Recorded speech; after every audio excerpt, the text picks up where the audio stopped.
রামনারায়ণ রাম। আমি সর্বপ্রথম ঠাকুর শ্রী শ্রী বালক ব্রহ্মচারী মহারাজের চরণে জানাই আমার শতকোটি প্রণাম এবং আপনাদের সকলকে জানাই বৈদিক অভিনন্দন।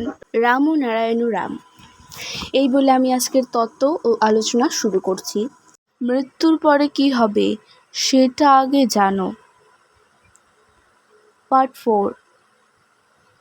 দেহের বেলায়ও ঠিক তাই, বীজের আকারে আছে। এটা যখন ফুটবে নিশ্চয়ই ফল ফুল নিয়েই ফুটবে। সেই ফল ফুল কি? চৈতন্য, সুর, সারা যেটা ছিল সেটাই চেহারা নিয়ে বেরিয়ে এলো।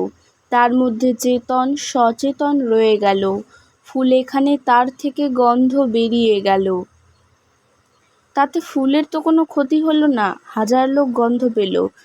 তুমি যে এখানে রয়েছো তার থেকে সেন্টটা বেরিয়ে যাচ্ছে, গন্ধটা বেরিয়ে যাচ্ছে, সেটা কি ধরে কাউকে আশ্রয় করা যায়? সাধারণ গন্ধ, যেমন ধূপের কাঠিটা জ্বলছে, এর গন্ধও মিশে যাচ্ছে, ধরা যাচ্ছে না, দেখা যাচ্ছে না, অথচ প্রত্যেকেই বলছে গন্ধ পাচ্ছি। হাজার লোক বলছে গন্ধ পাচ্ছি। কি সুন্দর গন্ধ বোঝো, যা এতগুলো লোক পাচ্ছে অথচ ছোট্ট একটু জায়গা থেকে বের হচ্ছে, তারই তেজ কত দেখো। আমাদের এই যে বলো হরি বলে নিয়ে যাচ্ছে, সেন্টটা বেরিয়ে যাচ্ছে, কি বেরিয়ে গেল খুঁজে পাবে না। স্রষ্টা বলছেন ওগুলো আগে দেখো, তারপর আমায় ভেবো। আগেই ভেবে নিও না। দেখো, এই তুলা নিয়ে বসলো, একটা তুলা। গান্ধীর আমলে চরকা ঘুরিয়ে ঘুরিয়ে সুতা বার করতো, যে যত টানছে তত সূক্ষ্ম সূক্ষ্ম সুতা বেরিয়ে যাচ্ছে।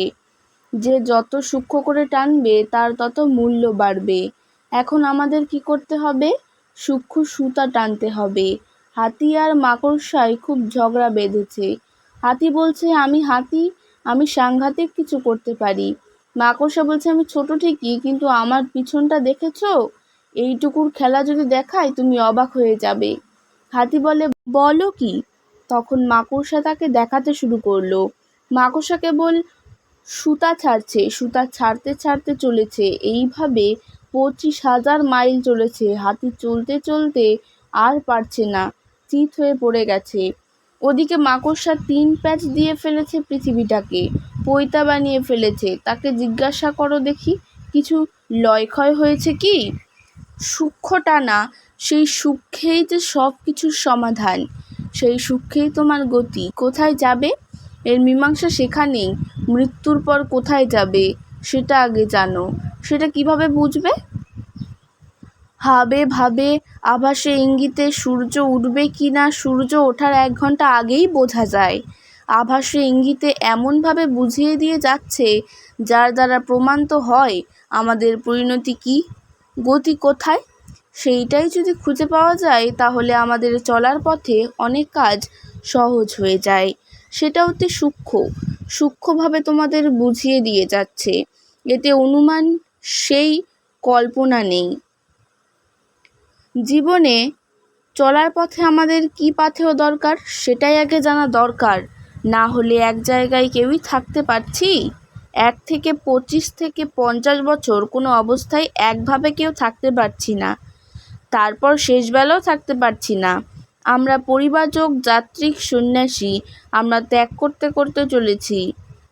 স্ত্রী, বাড়ি, ঘটি বাটি ত্যাগ, আর এমনকি আমরা দেহটাই ত্যাগ করে যাচ্ছি।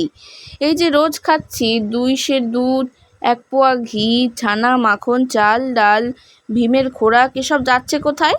সেদিন তোমার বয়স কত ছিল? 22। 10 বছর পর কত হলো? 32। বাঁচার দিকে যাচ্ছ না মরার দিকে যাচ্ছ? কেন ঘি দুধ খেয়ে বাঁচার দিকে যাচ্ছি? আচ্ছা, আরও 10 যোগ দাও, 42 হলো। আরও 10 বছর যোগ দাও, 52 হলো। এরপর 3.5 টাকার খাটিয়ার চেষ্টা। তা তো সত্যি কথা। আমার ঘি দুধগুলো গেল কোথায়? দুধের জন্য গরু মহিষ কিনলাম, ঘি দুধে স্নান করা, মুখ ধোয়া, শেষকালে পোলাকে 3.5 টাকার খাটিয়া কিনতে হয়।